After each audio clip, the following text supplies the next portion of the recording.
The billionaire spoke in Arabic, and only the black maid replied, silencing the room. The silent room. The evening light spilled through the tall glass windows of the Caldwell estate, turning everything gold, the marble floor, the crystal glasses, even the silver hair of the guests. It was a night of celebration, the kind only the wealthy could imagine. A fundraiser for global education hosted by none other than Alexander Caldwell, the reclusive billionaire whose technology empire had changed the modern world. Waiters glided like ghosts between glittering gowns and tailored tuxedos. Laughter sparkled, too polished to be spontaneous. And somewhere near the back of the hall stood Amira Johnson, a maid with soft brown skin and a quiet grace that no one seemed to notice. She had been working in this mansion for only 3 months, yet she moved with the precision of someone who knew how to disappear into the rhythm of service. She carried trays, refilled glasses, and smiled when people looked her way, but her eyes were always observing, listening. Tonight, however, something felt different. There was a pulse in the air, a quiet storm waiting to break. Alexander Caldwell wasn't a man easily read. His presence filled the room like electricity, subtle but undeniable. He was known for his intelligence, his business conquests, and though whispered rarely, for a loneliness no amount of wealth could buy away. Rumor had it he had lived in half the countries on Earth before settling in America. He spoke multiple languages but used them sparingly, as if words themselves were currency. When he finally appeared on the grand staircase, the chatter dimmed. He wasn't tall by Hollywood standards, but he had the kind of stillness that made people straighten when he entered a room. "Thank you all for coming," he said, his voice low, controlled, confident. "Tonight we gather not for profit but for purpose. Education is the one investment that guarantees humanity's future." Polite applause followed, the kind that sounded expensive.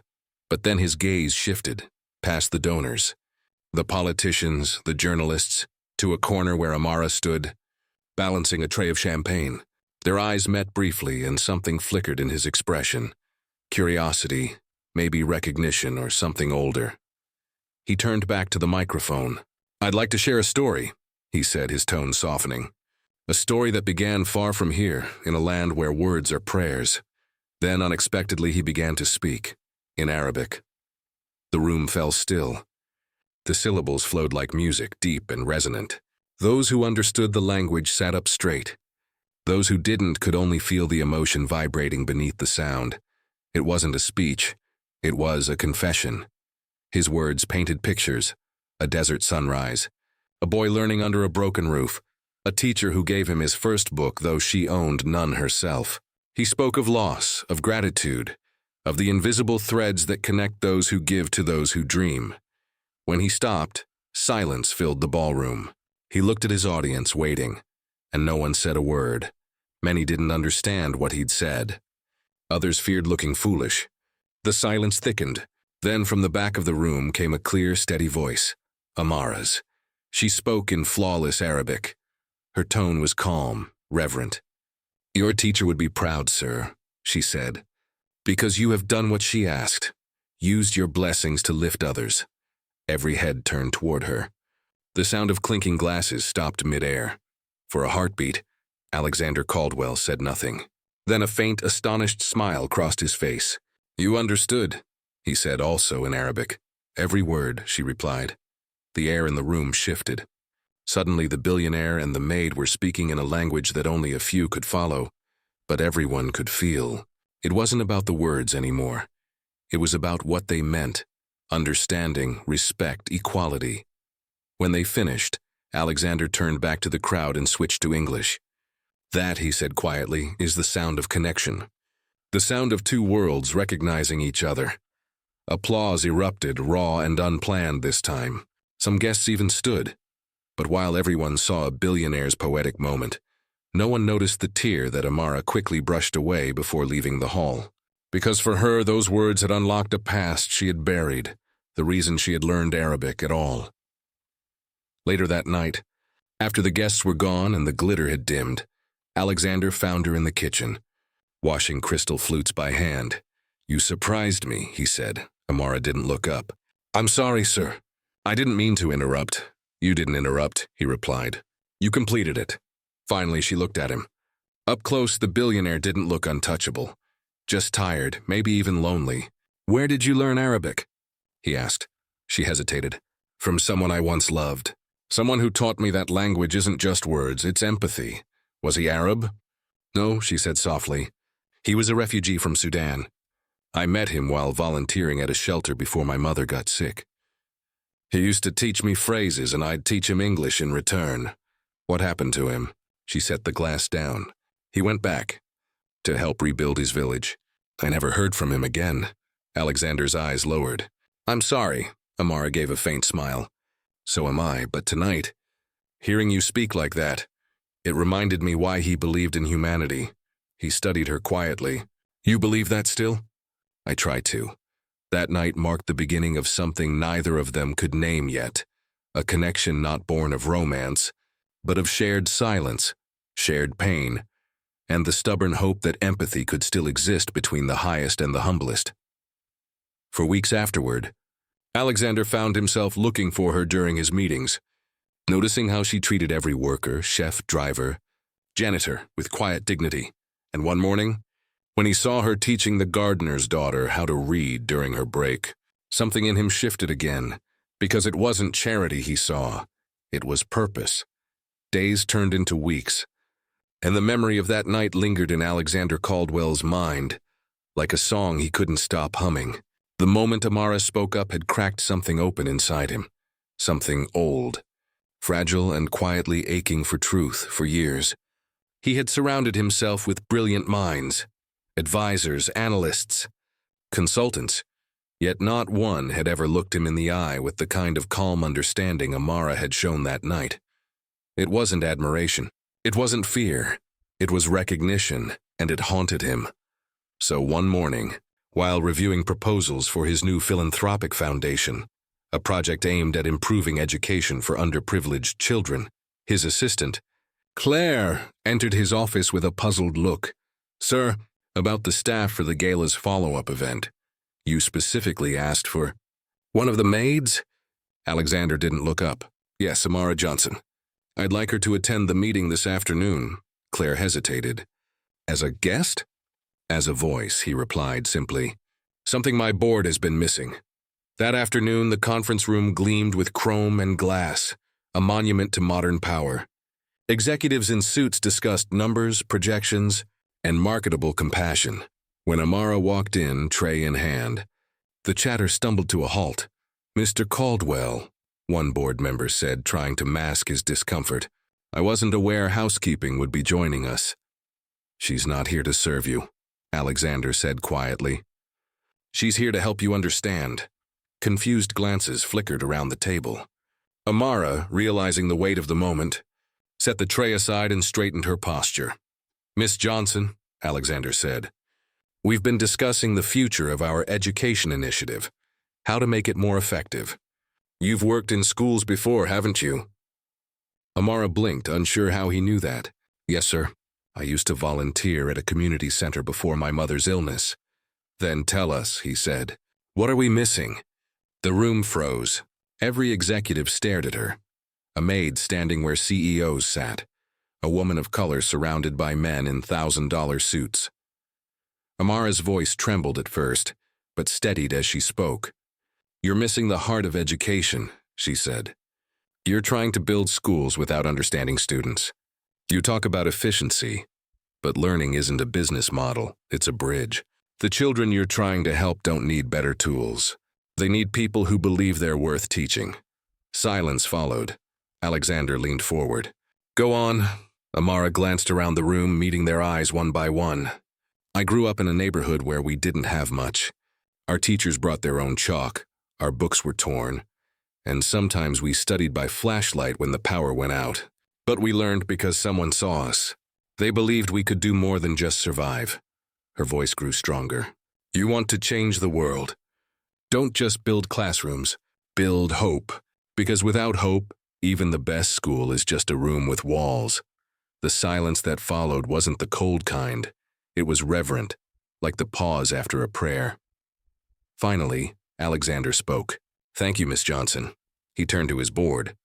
Gentlemen, I think we just heard the only presentation that matters today.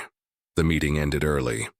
Later that evening, Amira found herself summoned to Alexander's private office.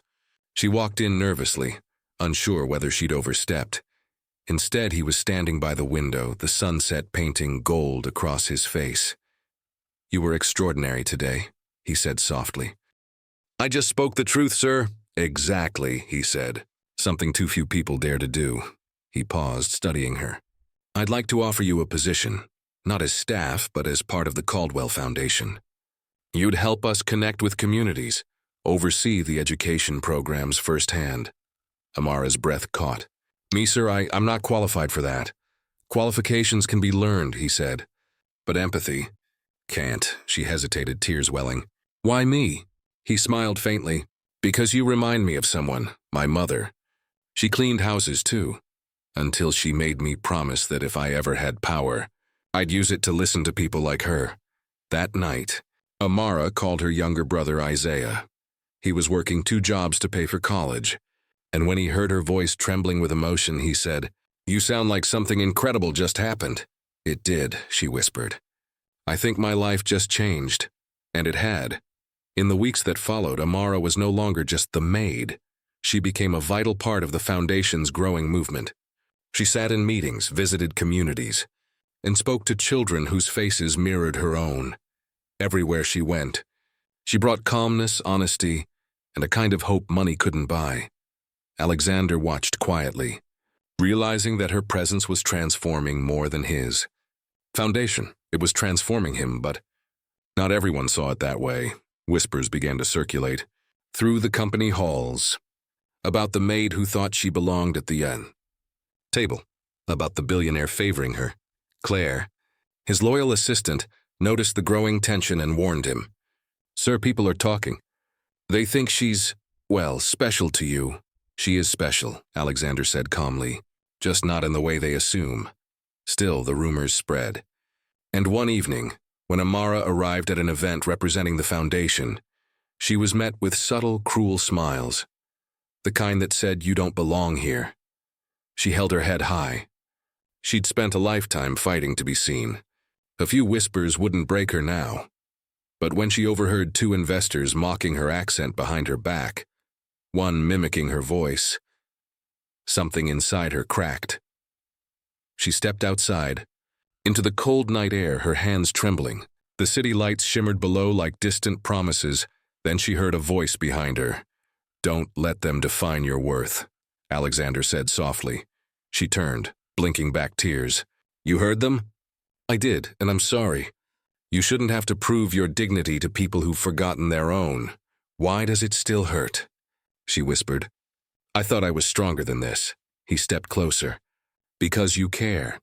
That's not weakness, Amira. That's humanity." For a long moment, they stood in silence. The billionaire and the maid, the powerful and the humble. 2 people on opposite ends of the world, now meeting in the middle of it.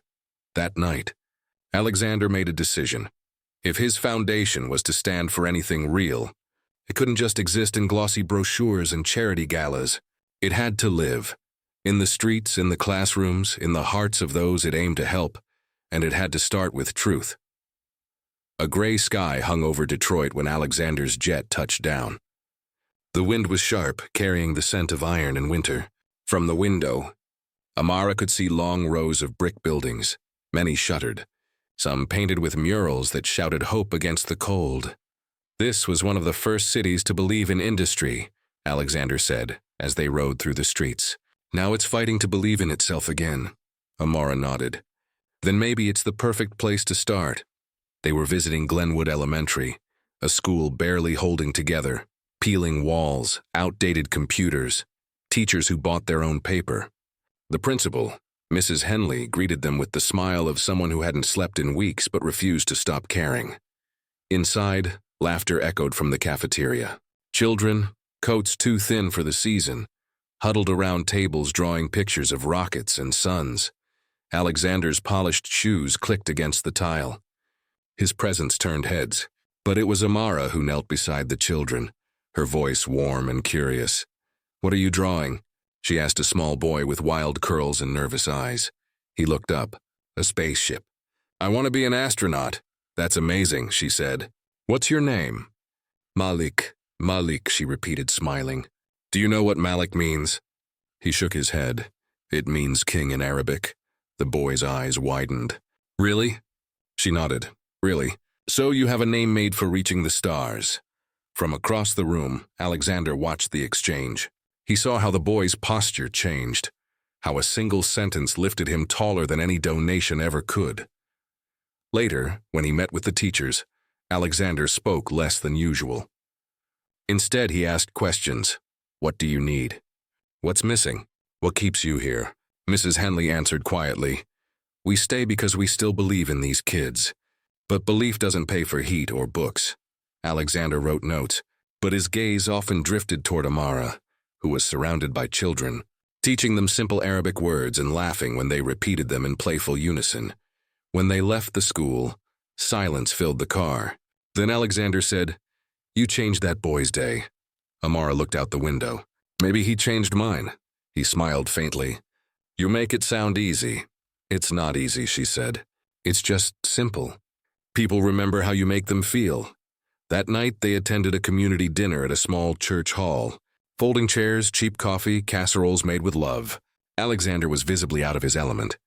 But Amira moved like she belonged, which, in truth, she did. An elderly man recognized Alexander from television and asked bluntly, So what's a billionaire doing in a place like this? Alexander hesitated. Before he could answer, Amira spoke up. He's here to listen, she said. The man eyed him skeptically. Rich folks don't listen. They talk. Alexander set down his cup. Then tonight I'll prove you wrong.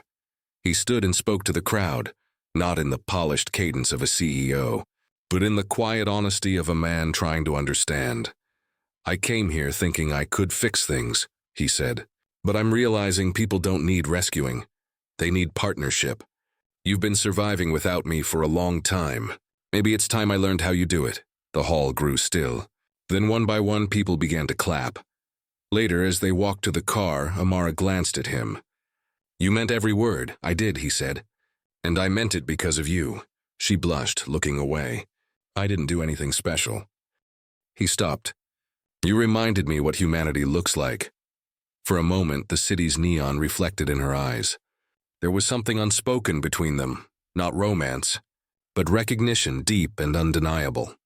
Back in New York, the experience changed everything. Alexander redirected millions toward rebuilding Glenwood Elementary. But he also created a new branch of his foundation, the Empathy Initiative, placing Amira in charge. When he announced it publicly, reporters buzzed about the former maid turned director. Some praised it. Others mocked it. At the press conference, one journalist asked pointedly, Mr. Caldwell, why appoint someone with no degree or corporate experience? Alexander didn't flinch, because she understands the very people we claim to serve. If compassion required credentials, humanity would be bankrupt. The room erupted in applause. Amira's eyes glistened. Still, with every step forward came resistance. Board members quietly questioned her leadership. Sponsors withdrew pledges. Old friends warned Alexander he was ruining his reputation, but he didn't care. Reputation, he said, is what people think of you. Character is what you build when they stop applauding. Amira worked tirelessly, organizing food drives, after-school programs, language exchanges. Children wrote letters addressed to Miss A. Johnson, thanking her for believing in them. Sometimes, late at night, Alexander would find her still at her desk, reading those letters with tears on her cheeks. Why do you cry? He once asked. Because they remind me it's working, she whispered. And because I wish my mother could see this. As the foundation grew, invitations poured in, from universities, governments, and even international conferences. When one came from the United Nations for a summit on education, Alexander insisted she attend as the keynote speaker. Amira froze. Me? I can't stand in front of world leaders. You've stood in front of worse, he said gently. Boardrooms full of skeptics. She laughed nervously. I don't know if I can do this, he met her gaze. You already have. 2 months later, Amira stood at a marble podium beneath the blue UN emblem, facing delegates from around the world. Cameras flashed, She began slowly, voice trembling at first. "When I was a child, I believed people like you decided what mattered," she said. "Now I know. What matters is who we decide to see." She spoke of Malik, of the teachers in Detroit, of the night a billionaire spoke in Arabic, and the maid who dared to answer. And when she ended with the words, "Kindness is the language that translates everywhere," the entire assembly rose in a standing ovation. In the front row, Alexander watched with quiet pride.